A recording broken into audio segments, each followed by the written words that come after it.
Hello student, class first year का हम chemistry का चैप्टर आपको पढ़ा रहे हैं साम्य अवस्था। तो सबसे पहले हम जान लेते हैं साम्य अवस्था क्या होती है। तो हम आपको बता दें, ऐसी अवस्था जिसमें किसी प्रक्रम पर लगने वाले परस्पर विपरीत बलों का जो कार्य हो वो क्या हो जाए, बराबर हो जाए, संतुलित हो जाए। तो जब वो बल संतुलित हो जाता है तो संतुलित होने के साथ साथ उसके गुणों में कोई भी परिवर्तन ना हो तो ऐसी अवस्था को साम्य अवस्था कहा जाता है।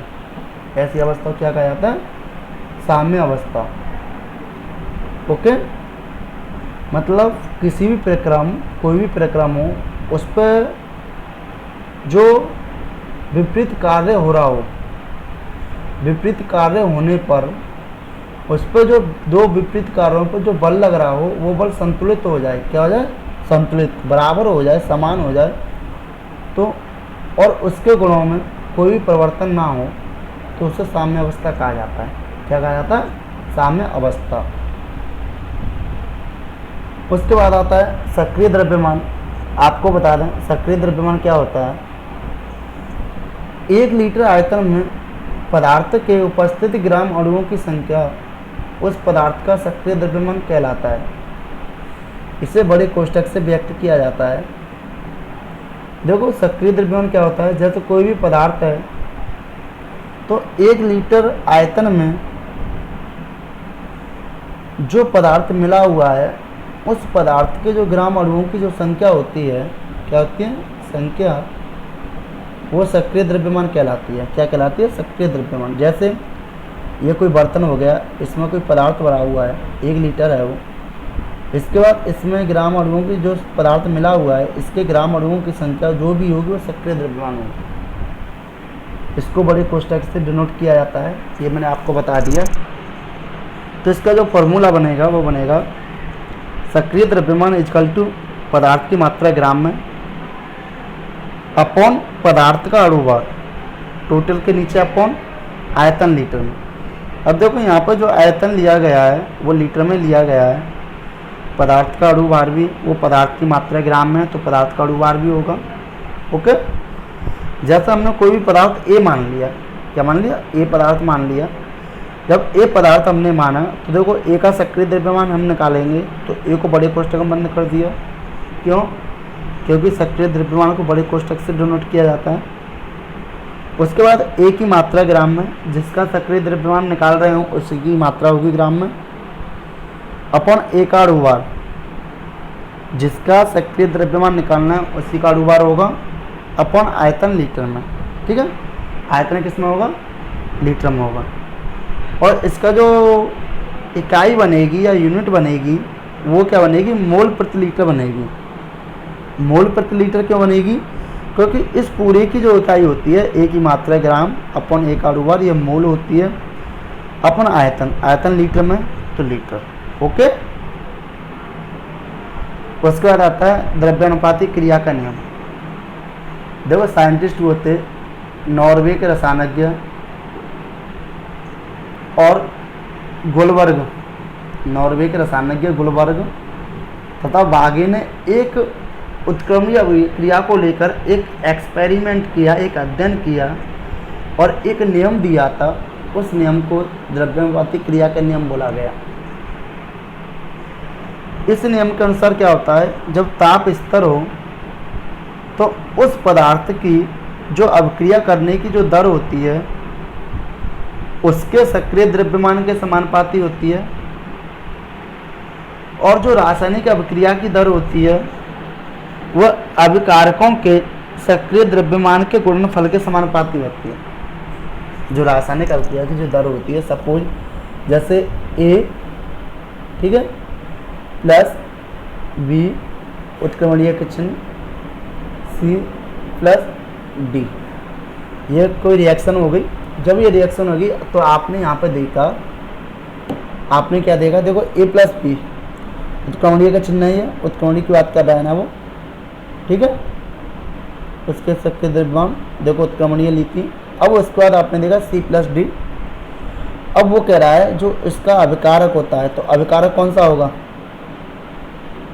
अभिकारक ये हो गए, ठीक है। तो क्या कह रहा है, जो अभिकारक होगा जो इसका वेग निकलेगा वो समानुपाती होगा, तो वेग क्या होगा v, ठीक है। तो अभिकारक का निकाल रहा था v1 समानुपाती, ठीक है, अभिकारक के गुणनफल के सक्रिय द्रव्यमान, सक्रिय द्रव्यमान गुणनफल। तो देखो a का सक्रिय द्रव्यमान, ओके, गुणनफल कह रहा है तो बीच में इनटू, अब v का सक्रिय द्रव्यमान। अब देखो परिभाषा क्लियर होगी नहीं होगी, जब वेग हो गया, जो अभिक्रिया की दर हो गई वो समानुपाती है, किसके समानुपाती है, a और b के, ओके, ये आपको नोट भी करना है। उसके बाद आता है साम्य स्थिरांक।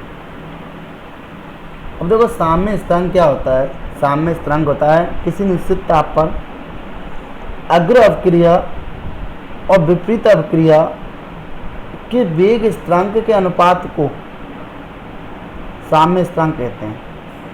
क्या कहते हैं, साम्य स्थिरांक, वेग स्थिरांक के अनुपात को क्या कहते हैं, साम्य स्थिरांक कहते हैं। इसको केसी से डिनोट किया जाता है, किससे करते हैं, केसी से। जैसे यहाँ पे देखो एक अभिक्रिया हमने ये ली है N1A plus N2B उत्क्रमणीय M1C plus M2D, okay. अब यहाँ पे हमने क्या किया, जैसे ये रिएक्शन हमने ली, तो देखो यहाँ पे सबसे पहले प्रथम अभिक्रिया का वेग निकालेंगे, ठीक है। तो V1 समानुपाती, ठीक है। तो देखो गुणनफल की बात कर रहा है ना वो, इसकी बात कर रहा है गुणनफल की, ठीक है। जब वो गुणनफल की बात कर रहा है, देखो इसका निकाल लो, ठीक है। आपको यहीं पे समझा दूं, यहाँ पे बताने की जरूरत नहीं है। तो कि यहाँ पे क्या किया उसने, यहाँ पे देखो जब Kc निकाला तो K1 की वैल्यू ये हो गई अपन K2 की वैल्यू ये हो गई, ओके। तो Kc इक्वल टू क्या होता है, K1 अपन K2। अब आपको समीकरण के माध्यम से समझाते हैं। जैसे अभिक्रिया ये ली गई है, ओके। अब यहाँ से हमें Kc निकालना है। जब Kc हम निकालेंगे तो डेफिनेशन के अकॉर्डिंग जो उत्पाद होते हैं उनके गुणनफल के, ठीक है, समानुपाती। तो इसको लिया हमने पहले K1 अपॉन इसका अभिकारक का निकालेंगे K2, ठीक है। तो K1 ये निकला है K2, ओके, कोई दिक्कत नहीं। अब हम आपको बताते हैं, जैसे कोई भी अभिक्रिया है, वो अभिक्रिया उत्क्रमणीय है, तो उसके लिए हमें साम्य स्थिरांक का जो व्यंजक निकालना है वो कैसे निकालते हैं। जैसे माना हमने कोई उत्क्रमणीय अभिक्रिया ये है, ये क्या होगी, उत्क्रमणीय अभिक्रिया हो गई। उत्क्रमणीय अभिक्रिया इसलिए हुई है क्योंकि इसमें उत्क्रमणीय का चिन्ह लगा हुआ है, ओके। अब द्रव्यानुपाती क्रिया के नियम से, अब देखो द्रव्यानुपाती क्रिया का नियम क्या कहता है, अग्र मतलब पहली अभिक्रिया जो अभिकारक होते हैं। तो देखो अग्र अभिक्रिया का वेग, तो V1 समानुपाती A सक्रिय द्रव्यमान B सक्रिय द्रव्यमान, भाई ये समानुपाती तो होता है इसका वेग अभिकारक के, ओके। अब हमने क्या किया, इस समानुपाती के चिन्ह को हटाएंगे तो कोई ना कोई कांस्टेंट लेना पड़ेगा। तो V1 इक्वल टू, हमने K1 क्यों लिया, क्योंकि V1 है, ओके, वेग 1 है तो K1 भी होगा सक्रिय द्रव्यमान का गुणनफल, समीकरण नंबर फर्स्ट। ऐसी सेकंड में विपरीत अभिक्रिया का वेग, अब विपरीत अभिक्रिया कौन सी हो गई, ये हो गई ना।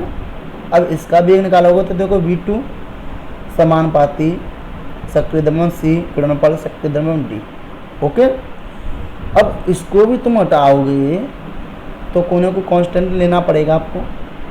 तो आपने क्या किया, V2 इक्वल टू जो कांस्टेंट लिया वो K2 लिया, K2 सक्रिय द्रव्यमान C सक्रिय D, कोई दिक्कत। समीकरण नंबर सेकंड, ये क्या होगा, समीकरण नंबर सेकंड। अब आप क्या करोगे, देख हमने यहाँ पे देखा K2 और K1, तो यहाँ पे क्या है, जहाँ K1 तथा K2 अग्र तथा विपरीत अभिक्रियाओं के वेग स्थिरांक है, क्या है, वेग स्थिरांक है।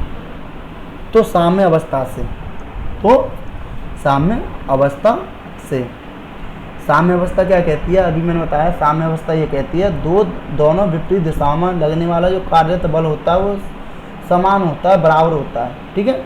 तो देखो हमने क्या किया, V1 इक्वल टू V2 कर लिया, जब v1 is equal to we to किया तो हमने क्या किया, यहाँ पे v1 की वैल्यू पुट कर दी।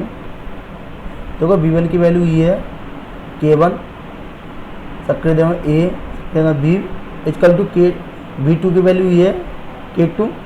ओके, अब आप क्या करोगे, जो k वाली संख्या है उन्हें k के पास ले आओ, जो k वाली संख्या है उन्हें k के पास ले आओ।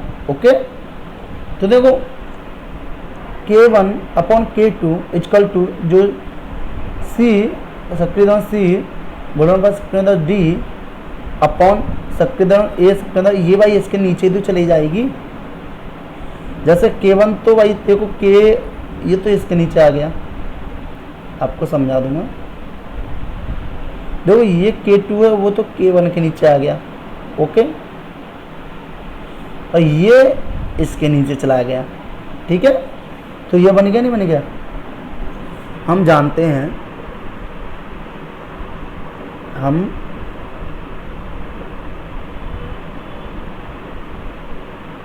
जानते हैं हम क्या जानते हैं, हम जानते हैं कि हम जानते हैं के सी इजकल टू, जो के सी होता है के सी is equal to k1 upon k2, ये होता है साम्य स्थिरांक से, होता है नहीं होता है, वेग स्थिरांक बताया नहीं होता है अभी मैंने तुम्हें। ठीक है, तो ये हो गया नहीं हो गया। तो जहाँ कहीं भी k1 अपॉन k2 आ रहा होगा वहाँ पर क्या कर दूंगा, के सी पुट कर दूंगा।